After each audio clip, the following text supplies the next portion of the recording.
Okay तो hello students, तो आज हम पढ़ेंगे टॉपिक इक्विपोटेंशियल सरफेस। ठीक, तो देखो नाम से ही जैसे क्लियर है, इक्विपोटेंशियल सरफेस तो एक ऐसा सरफेस जिसके सारे पॉइंट पर पोटेंशियल क्या होगा, सेम होगा।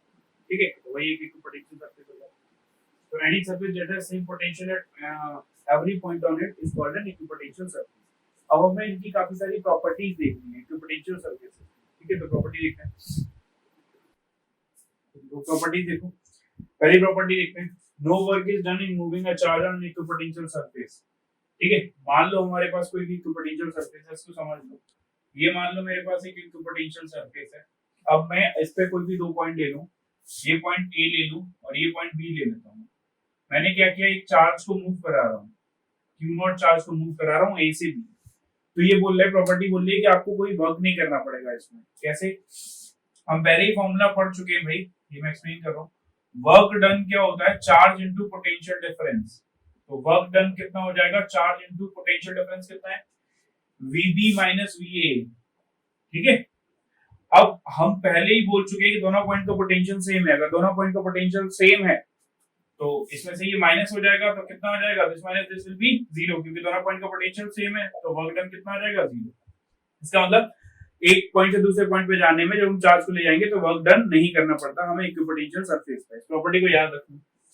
सेकंड प्रॉपर्टी देखो, electric field is always perpendicular to the equipotential surface. यानी कि अगर आपके पास कोई भी इक्विपोटेंशियल सरफेस होगा, ये रहा एक इक्विपोटेंशियल सरफेस, इक्विपोटेंशियल सरफेस, तो इलेक्ट्रिक फील्ड जो होगा वो हमेशा इसके परपेंडिकुलर होगा। इलेक्ट्रिक फील्ड हमेशा परपेंडिकुलर होगा इक्विपोटेंशियल सरफेस के, याद रखना। ठीक है। Third property, A charge conductor of any shape is an equipotential surface। आपको पहले भी हम कंडक्टर पढ़ चुके हैं। हमारे पास अगर कोई कंडक्टर होगा तो कंडक्टर के अंदर इलेक्ट्रिक फील्ड क्या होता है, जीरो। ठीक है, पूरे सरफेस पर, पूरे अंदर भी और बाहर भी। ठीक, तो इलेक्ट्रिक फील्ड जीरो होता है तो पोटेंशियल क्या रहता है, कांस्टेंट। तो अंदर पोटेंशियल कांस्टेंट रहता है। तो बेसिकली अगर हम इसे बोलना चाहें तो हम इक्विपोटेंशियल सरफेस नहीं, इक्विपोटेंशियल वॉल्यूम भी बोल सकते हैं, क्योंकि इलेक्ट्रिक फील्ड अंदर जीरो है तो पोटेंशियल कितना रहेगा, कांस्टेंट रहेगा। ठीक, दूसरी चीज, हम इसके सरफेस पे, यहाँ पर इसके पूरे के पूरे सरफेस पर पोटेंशियल क्या रहता है, कांस्टेंट रहता है, पूरे के पूरे सरफेस पर। तो इसका जो ये सरफेस है, outer surface, this is called an equipotential surface. Field lines भी आप ड्रॉ करोगे तो हमेशा सरफेस की क्या बनेंगी, परपेंडिकुलर। ये पहले भी देख चुके हैं, सरफेस के परपेंडिकुलर ऐसे बनेंगे। ठीक है, चार्ज कहां पे रहेगा, केवल और केवल सरफेस पे, क्योंकि ये कंडक्टर है। ठीक, तो ये तीन प्रॉपर्टीज हो गई। फुल प्रॉपर्टी देखो, equipotential surfaces are close together in the region of strong electric field. यानी कि क्लोज होंगे, पास पास होंगे जहां स्ट्रांग इलेक्ट्रिक फील्ड होगा, and farther apart in the region of weak electric field, और दूर दूर होंगे जहां वीक इलेक्ट्रिक फील्ड होगा। जैसे इसको मैं अगर बना के दिखाऊं तो हमें ये पहले से पता है, E इक्वल्स माइनस dV/dr। ठीक है, ये तो मैं ये बोल सकता हूँ E प्रोपोर्शनल टू 1/dr। यानी अगर दो इक्विपोटेंशियल सरफेसेस के बीच में गैप ज्यादा होगा तो इलेक्ट्रिक फील्ड कम होगा। ठीक है, इनवर्सली प्रोपोर्शनल। यानी अगर मैं दो सरफेसेस बनाऊं, जैसे ये इक्विपोटेंशियल सरफेसेस है, पास पास हैं, ये जैसे ब्रेड के स्लाइसेस रखे होते हैं वैसे ये इक्विपोटेंशियल सरफेसेस है भाई। ये मान लेता हूं मैं दूर दूर है, तो यहाँ पर पास पास है इक्विपोटेंशियल सरफेस, यहाँ पर दूर दूर है। तो इससे हमें क्या मिलेगा, यहाँ पर जो इलेक्ट्रिक फील्ड होगा वो स्ट्रॉन्ग होगा, और यहाँ पर जो इलेक्ट्रिक फील्ड होगा वो वीक। तो इसको याद रखना, जहां पास पास इक्विपोटेंशियल सरफेस है वहां इलेक्ट्रिक फील्ड स्ट्रॉन्ग होगा, दूर दूर है वहां वीक होगा। Next, no two equipotential surfaces can intersect each other. दो इक्विपोटेंशियल सरफेस कभी इंटरसेक्ट नहीं करेंगे। सिंपल सा रीजन है, अगर वो इंटरसेक्ट कर गए, दो अलग अलग सरफेस एक जगह इंटरसेक्ट कर गए, तो एक ही पॉइंट पर पोटेंशियल की दो वैल्यू हो जाएंगी, जो कि हो नहीं सकती। ठीक है, so we can not have two value of potential at a single point, so they can not intersect each other. तो हमें इक्विपोटेंशियल सरफेसेस बनाने हैं अलग अलग चार्ज सिस्टम के लिए। तो पहले मैं एक सिंगल पॉजिटिव चार्ज के लिए बना लेता हूं, एक पॉजिटिव चार्ज। तो देखो, ये मैंने पॉजिटिव चार्ज माना। अब यहाँ से इक्विपोटेंशियल सरफेस कैसे बनेगी, अगर मैं यहाँ से r1 डिस्टेंस पे जाता हूँ तो kq/r1 kq/r1 kq/r1 kq/r1 kq/r1, तो ये बन गया एक इक्विपोटेंशियल सरफेस r1 डिस्टेंस पर। ऐसे ही मैं r2 डिस्टेंस पे जाऊंगा तो kq/r2 kq/r2 kq/r2 kq/r2।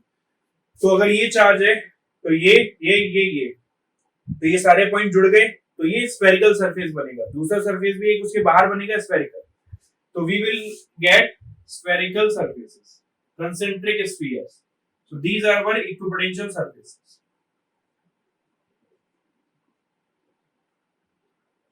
ये जो डॉटेड सरफेसेस हैं ये हमारे इक्विपोटेंशियल सरफेसेस है, ठीक है। अगर मैं नेगेटिव चार्ज के लिए बनाना चाहूं, नेगेटिव चार्ज,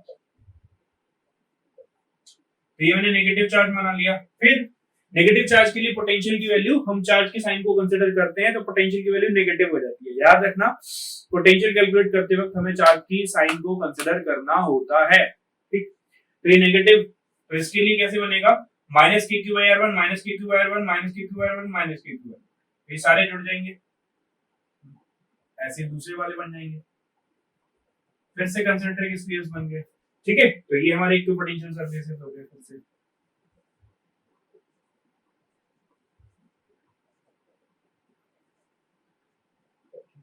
अगर मैं इलेक्ट्रिक फील्ड लाइन ड्रॉ करूं तो, क्योंकि इलेक्ट्रिक फील्ड लाइन को एक प्रॉपर्टी फॉलो करनी चाहिए कि वो इक्विपोटेंशियल सरफेस के हमेशा परपेंडिकुलर होनी चाहिए। बना के देखो, पॉजिटिव चार्ज की इलेक्ट्रिक फील्ड लाइन जेडीली आउटवर्ड होती है, ये नहीं बन गई भाई,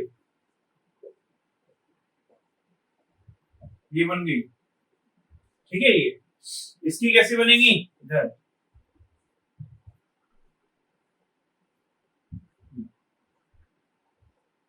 रेडियली इनवर्ड, ठीक है, ये बन गई। आप एक चीज चेक भी कर सकते हो, ये हमेशा परपेंडिकुलर है, हमेशा परपेंडिकुलर, किसी भी जगह चेक कर दो इलेक्ट्रिक फील्ड लाइन जो रेड कलर से बनी है वो फील्ड लाइन से, और जो डॉटेड ब्लैक है वो इक्विपोटेंशियल सरफेस है। तो पोटेंशियल सरफेसेस बना रहा हूं, two equal opposite point charges, मैं एक पॉजिटिव चार्ज ले रहा हूं और एक नेगेटिव चार्ज ले रहा हूं। अब मुझे इक्विपोटेंशियल सरफेसेस बनाने हैं, ध्यान से देखना अब इसको। तो इसके कंसेंट्रिक स्फीयर से, इसके भी कंसेंट्रिक स्फीयर से, बट हमें कुछ चीज को ध्यान में देखना पड़ेगा। जैसे अगर मैं पहले इधर समझा रहा हूं आपको, फिर इधर मैं ड्रॉ करूंगा पॉजिटिव नेगेटिव, मान लो मैं यहाँ पॉइंट ले लेता हूँ दोनों के बीच में, तो ये चार्ज नंबर 1 है, ये चार्ज नंबर 2 है। चार्ज नंबर 1 पॉजिटिव है तो इलेक्ट्रिक फील्ड किधर होगा, away, E1। Charge number 2 negative है तो इलेक्ट्रिक फील्ड किधर होगा, टुवर्ड्स द चार्ज E2। तो दोनों इलेक्ट्रिक फील्ड क्या हो जाएंगे, जुड़ जाएंगे। अगर यहाँ दोनों इलेक्ट्रिक फील्ड जुड़ रहे हैं तो यहाँ इलेक्ट्रिक फील्ड स्ट्रांग होगा, इलेक्ट्रिक फील्ड इज हायर। अगर मैं इनके लेफ्ट साइड में आता हूं तो इलेक्ट्रिक फील्ड, चार्ज 1 का electric field left E1, charge 2 का इलेक्ट्रिक फील्ड राइट E2, तो इलेक्ट्रिक फील्ड क्या हो रहे हैं, माइनस हो रहे हैं। तो यहाँ इलेक्ट्रिक फील्ड क्या होगा, वीक, और यहाँ इलेक्ट्रिक फील्ड क्या होगा, स्ट्रॉन्ग। यानी दोनों चार्जेस के बीच में इलेक्ट्रिक फील्ड स्ट्रॉन्ग है, तो यहाँ पोटेंशियल सरफेसेस, इक्विपोटेंशियल सरफेसेस पास पास होंगे और यहाँ पर दूर दूर होंगे, इस चीज को याद रखना। तो जब मैं यहाँ बनाऊंगा तो देखो ऐसे बनेंगे, यहाँ पास पास और इधर दूर दूर, उसकी वजह से वो इलेक्ट्रिक फील्ड का बना हुआ है। ऐसे मत सोचना कि सडन ऐसे डिजाइन बना दी अपने मन से, मैंने कोई डिजाइन नहीं बनाई है भाई। यहाँ इलेक्ट्रिक फील्ड स्ट्रॉन्ग है तो यहाँ पास पास है, इलेक्ट्रिक फील्ड वीक है तो दूर दूर, इसे बना दूंगा मैं इधर।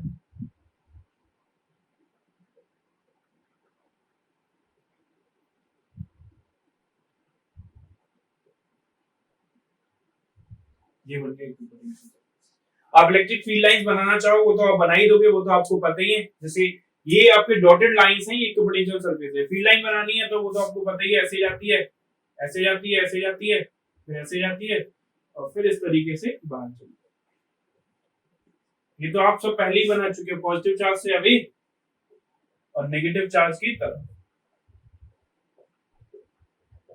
इसमें तो हम पहले ही बना चुके हैं, ठीक है। तो जो ब्लैक वाले इक्विपोटेंशियल सरफेसेस हैं, जो रेड वाली है वो इलेक्ट्रिक फील्ड लाइंस।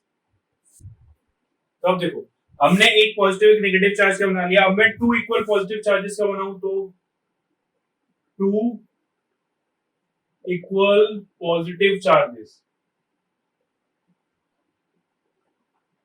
तो देखते हैं भाई इनको, एक ये पॉजिटिव लिया, एक ये वाला ले लिया पॉजिटिव। अब हमें फिर से वही लॉजिक लगाना पड़ेगा, फिर पता चलेगा। ये चार्ज नंबर 1 है, ये चार्ज नंबर 2 है। मैं यहाँ पे एक्सप्लेन कर रहा हूँ, चार्ज नंबर 1, चार्ज नंबर 2। मैं चार्जेस के पीछे पहुंच जाता हूँ। इलेक्ट्रिक फील्ड 1 का अवे E1, 2 का अवे E2। यहाँ दोनों एक दूसरे को कैंसिल आउट कर रहे हैं तो नेट इलेक्ट्रिक फील्ड क्या होगा, कम होगा। इलेक्ट्रिक फील्ड में रिड्यूस कर दिया। लेफ्ट साइड में आ गया, electric field away, electric field away, तो नेट इलेक्ट्रिक फील्ड बढ़ जाएगा। तो यहाँ पर इलेक्ट्रिक फील्ड कम हो गया, तो यहाँ पर इक्विपोटेंशियल सरफेसेस दूर दूर होंगे, याद रखना। अब इनके बीच में जो इक्विपोटेंशियल सरफेस है वो दूर दूर होंगे और ये इक्विपोटेंशियल सरफेसेस पास पास। ठीक है, तो अब देखो, तो मैं इनको बना देता हूं।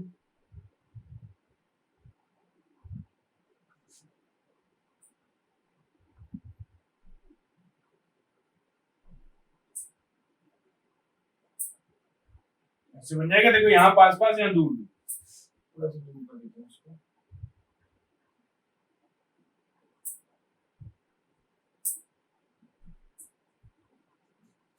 तो इस तरीके से आपके इक्विपोटेंशियल सरफेसेस बन जाएंगे। ये चार्ज था आपका दूसरा प्लस, ठीक है, ये charge 1 charge 2। Electric field lines तो आप बना ही सकते हो, वो तो आप पहले बना ही चुके हो, उसमें कोई बहुत बड़ी चीज नहीं है। तो इक्विपोटेंशियल सरफेसेस ये हो। अब देखो equipotential surfaces for uniform electric field, और जहां यूनिफॉर्म इलेक्ट्रिक फील्ड होगा वहां इक्विपोटेंशियल सरफेसेस कैसे बनेंगे, तो उसको ध्यान से देखना। तो वहां इक्विपोटेंशियल सरफेसेस इस टाइप से बनेंगे।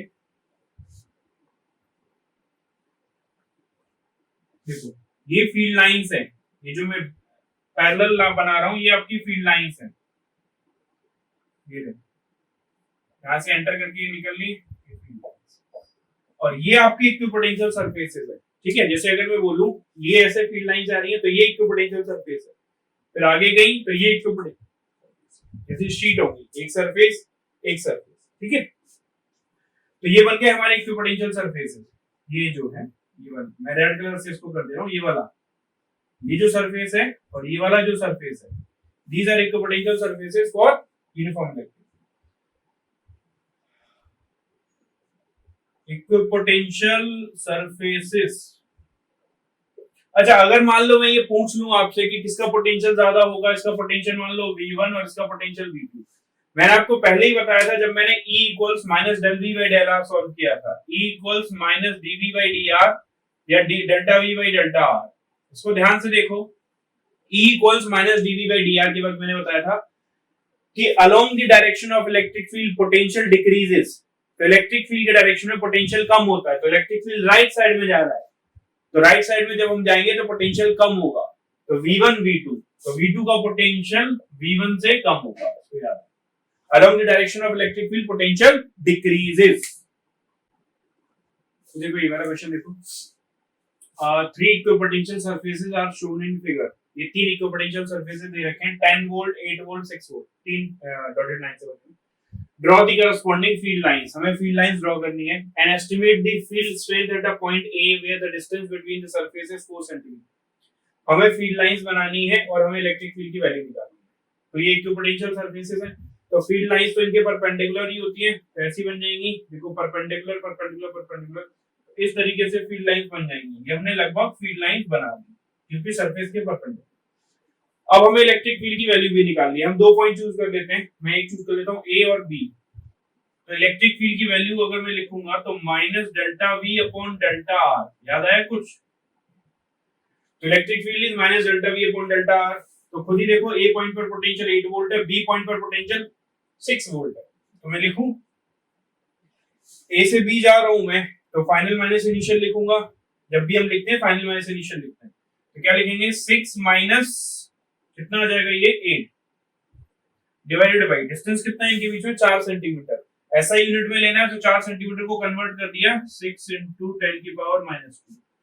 6 माइनस 2 माइनस 2 2 आ गया, तो 2 अपॉन 4 into 10 की पावर -2। तो इलेक्ट्रिक फील्ड आपका कितना आ गया भाई, 2 to the 400, यानी इलेक्ट्रिक फील्ड आ गया आपका 50 volt per metre. Electric field is 50 volt per metre. ठीक है, so one electric field is this. तो देखो ये वाला क्वेश्चन देखो, ये एक फिगर दे रखा है आपको और ये लिखा हुआ है, the figure shows field lines and equipotential dashed lines. यानी इस फिगर में जो ये डॉटेड लाइंस है ये इक्विपोटेंशियल है, यहाँ पर -15 वोल्ट है, यहाँ पे -25 वोल्ट है, और ये जो है ये फील्ड लाइंस है। ठीक है, ये डार्क वाली बनी हुई है फील्ड लाइंस है। Find work done to move a -2 coulomb charge. हमें -2 कूलम चार्ज को मूव करना है, कहां, A से B at a constant speed from A to B along the path shown। -2 coulomb charge को हमें ए पॉइंट से बी पॉइंट पे लेके जाना है इस पाथ पे, ये वैल्यू, ठीक है। चार्ज की वैल्यू हमें दे रखी है कितना, -2 माइक्रो कूलम, यहां से ए से बी लेके जाना। और पहले मैप में हमें वर्क डन कैलकुलेट करना है। जब उन्होंने पूछा वर्क डन मतलब एक्सटर्नल वर्क डन जो हम करेंगे, दूसरे पार्ट में उन्होंने पूछा है find the work done by the electric field, जो इलेक्ट्रिक फील्ड वर्क डन करेगा वो बताना है, ठीक है। तो पहला पार्ट करते हैं। तो ये हमें पहले से ही पता है कि work equals charge into potential difference, इसको याद रखना, ये पहले भी आपको पता है। अब क्वेश्चन ये आता है, ये जो फॉर्मूला हमें पता है इसमें वर्क डन है कौन सा, ये बेसिकली पता है कौन सा वर्क होता है, इसमें याद रखना this is the work done by the external force. तो work done by the external force is equal to charge into potential difference, this is not the work done by electric field, याद रखो इसको। तो W external will be charge, कितना charge लेके जा रहे हो भाई, -2 माइक्रो कूलम, कितना लेके जा रहे हो, ठीक है।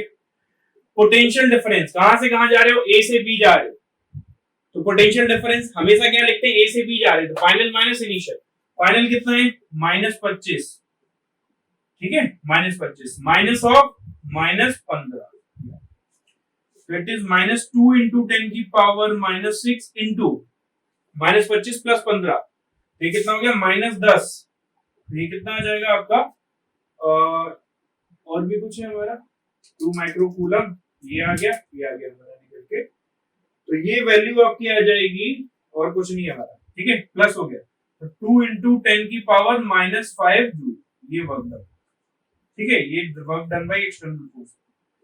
अब एक चीज थोड़ा ध्यान से देखो, सेकंड क्वेश्चन में उन्होंने पूछा हुआ है work done by the electric field, ये work done by external force का, work done by electric field जो होता है electric, that is minus of work done by external, तो कितना हो गया, उसका आंसर कितना आ जाएगा, ये पॉजिटिव आया तो वो माइनस आएगा, तो वो कितना आएगा, -2 इंटू 10 की पावर -5, याद रखना work done by electric is minus of work done by external, ठीक। तो देखो ये वाला क्वेश्चन है, ये एक फिगर दे रखा है आपको, क्वेश्चन रीड करते हैं। Some equipotential surfaces are shown in figure, ये इक्विपोटेंशियल सरफेसेस हैं, ये 10 वोल्ट का, ये 20 वोल्ट का, ये 30 वोल्ट का, तीनों पैरेलल हैं एक दूसरे के, ये कोऑर्डिनेट सिस्टम बना हुआ है, ओरिजिन है, ये एक्स एक्सिस है, ये वाई एक्सिस है, एक्स एक्सिस में जो भी पैरामीटर है वो सेंटीमीटर में है, वाई एक्सिस में भी सेंटीमीटर, ठीक है, ये equipotential surface. What can you say about the magnitude and direction of the electric field, हमें इलेक्ट्रिक फील्ड का मैग्नीट्यूड और इलेक्ट्रिक फील्ड का डायरेक्शन दोनों निकालना, ठीक। अब ध्यान से समझो, एक चीज तो आप समझ ही गए होंगे, हम पहली प्रॉपर्टी पढ़ चुके हैं, electric field is perpendicular to the equipotential surfaces. तो अगर मैं इलेक्ट्रिक फील्ड ड्रॉ करता हूं, ये वैल्यू है 10 20 30, ठीक है, इसको मैं थोड़ा ऊपर लिख दे रहा हूं इस वाली वैल्यू को, तो ये वैल्यू जो 10 20 30 है, तो 10 को मैंने ऊपर लिख दिया, ठीक। तो इक्विपोटेंशियल सरफेस कहां होगा, यहां पर होगा, परपेंडिकुलर, बताया था आपको, दो सरफेसेस के परपेंडिकुलर इलेक्ट्रिक फील्ड होता है, सॉरी इक्विपोटेंशियल सरफेसेस के परपेंडिकुलर इलेक्ट्रिक फील्ड होता है। तो ये किसका डायरेक्शन बना दिया मैंने, इलेक्ट्रिक फील्ड, ये एरो नहीं बना रहा हूं मैं भी, सिंपल लाइन बता रहा हूं। E का फॉर्मूला हमने पढ़ा हुआ है, E equals -delta V by delta R, ठीक है। तो अभी हम डायरेक्शन पे नहीं जाएं, अगर तो अगर मैं E निकालना चाहूं, E की वैल्यू निकालना चाहूं, तो मॉड लगा देता हूं, तो it will be delta V upon delta R, सिर्फ मैं वैल्यू निकालना चाह रहा हूं। क्वेश्चन ये है कि डेल्टा V क्या होता है, delta V is the potential difference, इसको याद रखना, potential difference, and delta R is the distance between equipotential surfaces. But कौन सा डिस्टेंस, सिंपली डिस्टेंस और perpendicular distance, so it is basically the perpendicular distance between equipotential surfaces, ठीक है। Delta V is the potential difference between equipotential surfaces and delta R is the perpendicular distance between equipotential surfaces,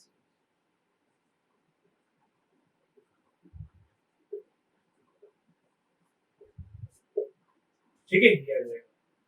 अब अगर मैं इसमें value डालूं, तो ध्यान से देखो, वैल्यू E इक्वल्स, मैं वैल्यू निकाल रहा हूं केवल delta V upon delta R, अब ये मुझे चाहिए होगी, डेल्टा R कहां से आएगा, डेल्टा V तो निकाल लेता हूं, ये और ये, ठीक है, तो मुझे तो सिर्फ वैल्यू चाहिए। इस डिस्टेंस को देखो, ये 10 है, ये 20 है, तो ये गैप कितना हो गया, ये गैप हो गया 10 का, 10 सेंटीमीटर का, ये 30 डिग्री है, तो 30 डिग्री अगर ये है तो मैं इसको हटा दे रहा हूं। अब देखो इसको ध्यान से, ये ट्राइंगल को मैं नीचे बना ले रहा हूं, इस ट्राइंगल को, ये वाला ट्राइंगल आपको दिख रहा है, ऐसे दिख रहा होगा ये ट्राइंगल, परपेंडिकुलर। तो ये ट्राइंगल आपको दिख रहा है, ऊपर वाली है लेंथ कितने की 10 सेंटीमीटर, ये 30 डिग्री है, ये इसके परपेंडिकुलर है, तो ये कितना हो गया 60 डिग्री, तो ये कितना हो गया भाई 60 डिग्री। ठीक है, हमें ये डिस्टेंस चाहिए तो लगा दो, ये एंगल है हमारा, एंगल के सामने परपेंडिकुलर हो गया, ये हाइपोटेन्यूज हो गया और ये बेस हो गया, तो मैं लगा दूं cos 60, इस ट्रायंगल में लगा दी cos 60, cos 60 is base upon hypotenuse, तो बेस अपॉन हाइपोटेन्यूज कितना 10 सेंटीमीटर, तो हाफ इक्वल्स b by 10, तो इससे बेस मुझे कितना मिल गया 5 सेंटीमीटर, यानी ये जो गैप है ये कितना मिला मुझे 5 सेंटीमीटर। तो मैं यहाँ वैल्यू यूज करूंगा, अब वैल्यू क्या यूज करूं, डेल्टा v 20 माइनस 10 और डिस्टेंस 5 सेंटीमीटर, तो 5 सेंटीमीटर को मीटर में कन्वर्ट करूं माइनस 10 अपॉन 50 सॉरी 5 into 10 की पावर माइनस 2, तो e कितना आ जाएगा भाई, ऊपर पहुंच जाएगा 200, तो e will come out to be 200, मैंने भी डायरेक्शन नहीं लिखा, वोल्ट पर मीटर। ये वैल्यू आ गई मुझे इलेक्ट्रिक फील्ड की। अब मुझे इलेक्ट्रिक फील्ड का डायरेक्शन भी बताना है, हमें पहले से पता है कि electric field is along the direction of decreasing potential, यहां पोटेंशियल कितना है 20, यहां पोटेंशियल कितना है 10, तो इलेक्ट्रिक फील्ड किधर होगा डिक्रीजिंग पोटेंशियल की तरफ, 20 से 10 की तरफ, ये रहा इलेक्ट्रिक फील्ड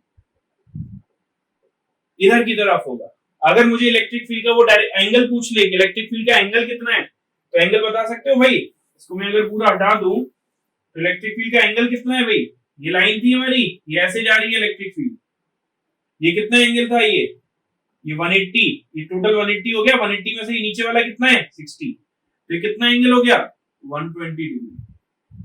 तो इलेक्ट्रिक फील्ड की वैल्यू कितनी है फाइनल, अगर मैं आंसर लिखना चाहूं तो electric field is equal to 200 volt per metre और making an angle of 120 degree from positive direction of x axis and 120 degree angle from positive x axis, ये भाई उसका डायरेक्शन हो गया और ये उसकी क्लियर, ये हो गया हमारा क्वेश्चन। तो देखो ये वाला क्वेश्चन देखो, the equipotential curves in the xy plane are given by this, ये हमको equipotential कर्व दे रखे हैं, ये where v is the potential, v potential है, draw the rough sketch of the electric field lines in the xy plane। ठीक है, तो question देख के थोड़ा मैथ्स का लग रहा होगा बट क्वेश्चन बहुत इजी है, देखो इसको ध्यान से देखो। और पहले हमें एक तो पोटेंशियल दे सरफेस दे रखा है, तो v इक्वल्स कितना दे रखा है x square plus y square minus 4x plus 4, ये मैं सॉल्यूशन स्टार्ट कर रहा हूं, मैं थोड़ा सा इसको वो कर लेता हूं, अरे रीअरेंज कर लूं एक तरफ, तो x square minus 4x plus 4 plus y square, तो ये क्या बन गया a square plus b square minus 2ab, यानी a माइनस b का होल स्क्वायर प्लस, कुछ समझ आ गया होगा ये किसकी इक्वेशन होती है, this is the equation of a circle. ठीक है, तो ये सर्कल की इक्वेशन है जिसका सेंटर कितना है 2,0, जिसको ये समझ नहीं आता वो साइड में देख लो, साइड में मैं बता रहा हूं कि कैसे सर्कल की इक्वेशन होती है, x square plus y square equals constant, कोई भी कांस्टेंट c हो सकता है, ये इक्वेशन होती है सर्कल की, और उस सर्कल का सेंटर होता है 0,0,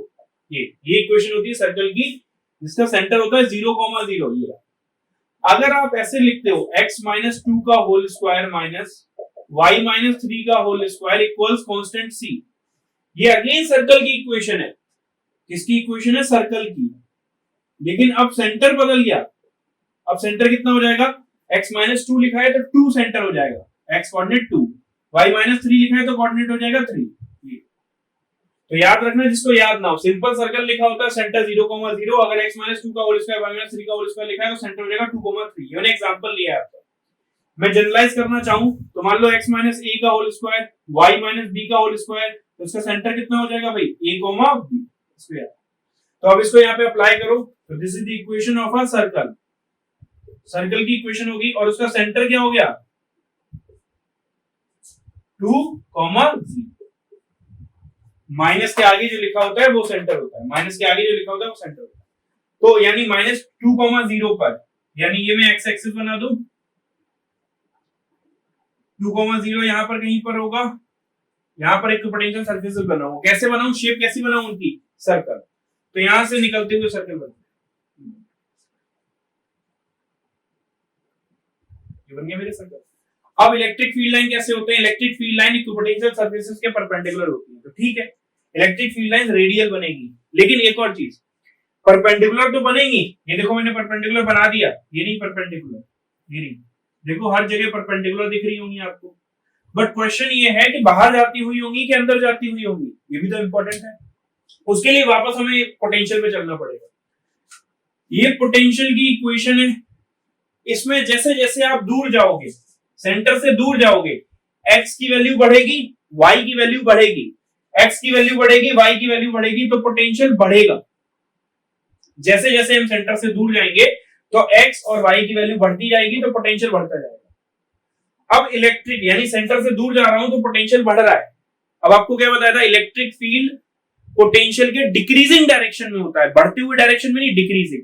तो बाहर की तरफ अगर पोटेंशियल बढ़ रहा है तो इलेक्ट्रिक फील्ड किधर होगा, उसके अपोजिट यानी अंदर की। तो electric field lines radially inward, तो डायरेक्शन विल बी, तो क्या बोलेंगे, electric field lines are radially inward towards a centre, towards the centre of a circle which is 2, 0।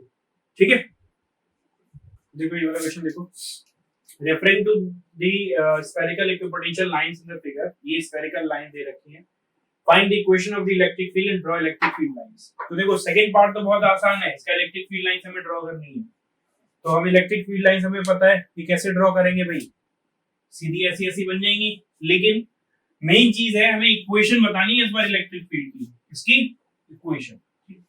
तो अब इसके लिए थोड़ा सा हमें देखना पड़ेगा कि हो क्या रहा है। जब मैं सेंटर से 10 सेंटीमीटर पे जा रहा हूं तो 6 है, 20 सेंटीमीटर पे गया तो 30, 30 सेंटीमीटर पे गया तो 10 वोल्ट है पोटेंशियल। अगर मैं इसको थोड़ा ध्यान से देखूं तो मैं एक वैल्यू लिखता हूं, अगर मैं इसकी वैल्यू को कैलकुलेट करूं तो फर्स्ट सरफेस, इसको सही से समझना थोड़ा, फर्स्ट इक्विपोटेंशियल सरफेस में अगर मैं लिखूं 60 इंटू ये डिस्टेंस कैलकुलेट करूं तो डिस्टेंस कितना है 10, लेकिन वो सेंटीमीटर में है तो 100 से डिवाइड कर दिया, तो कितना आंसर क्या, 6 वोल्ट मीटर। ठीक है, सेकंड सरफेस वैल्यू कितनी है 30, कितना है डिस्टेंस, कितना है 20 सेंटीमीटर, तो 100 से डिवाइड कर दिया तो कितना आ गया, फिर से 6 वोल्ट मीटर। अगर मैं थर्ड सरफेस पे जाऊं, थर्ड सरफेस पे मेरी वैल्यू कितनी है 10, डिस्टेंस कितना है 30, सॉरी 10, और ये डिस्टेंस गलत दे रखा है, डिस्टेंस ये था आपका 60,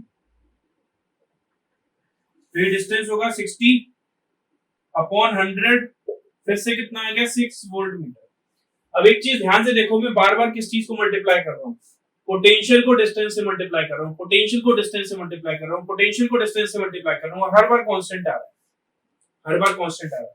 इसका मतलब मैं ये लिख सकता हूँ कि v into r equals constant, और वो कांस्टेंट आ कितना रहा है 6 आ रहा है, और वो कांस्टेंट आ कितना रहा है 6, तो मेरा पोटेंशियल की वैल्यू मिल गई कि नहीं मिल गई, 6/r, मुझे पोटेंशियल की वैल्यू मिल गई। ध्यान से, ये पूरा हिट एंड ट्रायल है, मैंने सिर्फ देखा कि क्या हो रहा था उसमें, उसे नोटिस किया, फिर इसे कैलकुलेट किया। ठीक, अब अगर मुझे पोटेंशियल की वैल्यू मिल गई तो मैं इलेक्ट्रिक फील्ड निकाल दूंगा। इलेक्ट्रिक फील्ड क्या होता है, E equals minus dv/dr minus d/dr, potential की जगह कितना डाल दूंगा 6/r,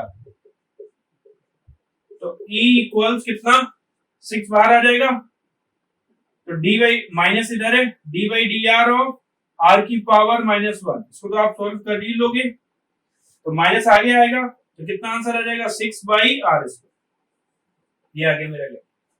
तो मुझे क्या पता चल गया, पोटेंशियल आया 6/r और इलेक्ट्रिक फील्ड आ गया 6/r²। क्लियर, ये सबको क्लियर है। अब यानी मैं बोल सकता हूँ E inversely proportional to r², ठीक है, और डायरेक्शन तो मैं बता ही सकता हूँ, डायरेक्शन कैसे बनेगा। तो अब मैं इनको ड्रॉ कर दूं, अगर मैं इनको ड्रॉ करूं तो देखो ये सेंटर है हमारा O, तो एक तो पोटेंशियल सरफेसेस तो ऐसे दिख ही रहे हैं आपको, उन्होंने आधे आधे स्फीयर बनाए, मैं पूरे स्फीयर बना दे।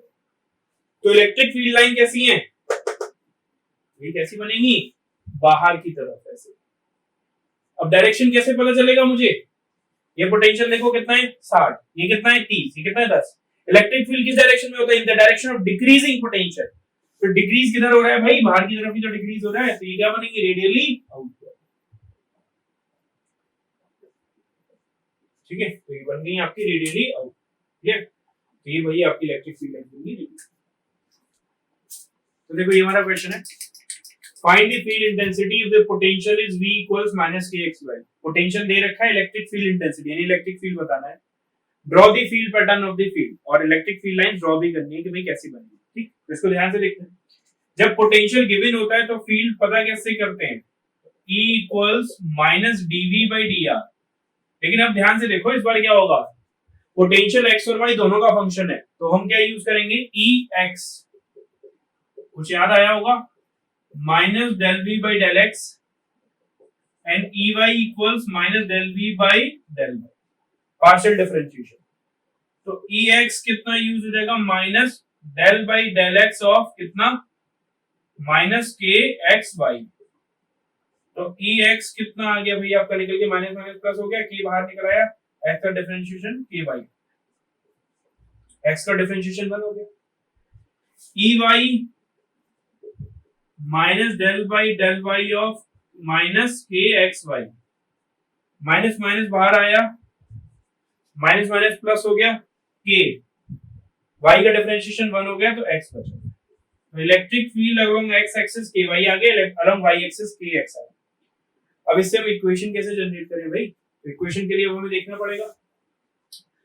अगर मैं इलेक्ट्रिक फील्ड की वैल्यू लिखूं तो Ex इधर होता है x एक्सिस में, Ey इधर होता है, तो अगर नेट इलेक्ट्रिक फील्ड देखो यहां निकलेगा, ये एंगल कितना होता है, थीटा, तो थीटा किसके बराबर हो जाता है, Ey/Ex के। तो tan थीटा कितना हो जाता है, Ey/Ex। ये याद है आपको। tan थीटा को मैं एक और तरीके से लिखूं, अगर xy एक्सिस में tan थीटा को लिखूं तो tan theta can be written as y/x, slope के बराबर होता है dy/dx, तो tan theta can be written as dy/dx, तो that is equal to Ey is kx upon ky, k से k कैंसिल आउट, तो कितना आ गया, y dy equals x dx।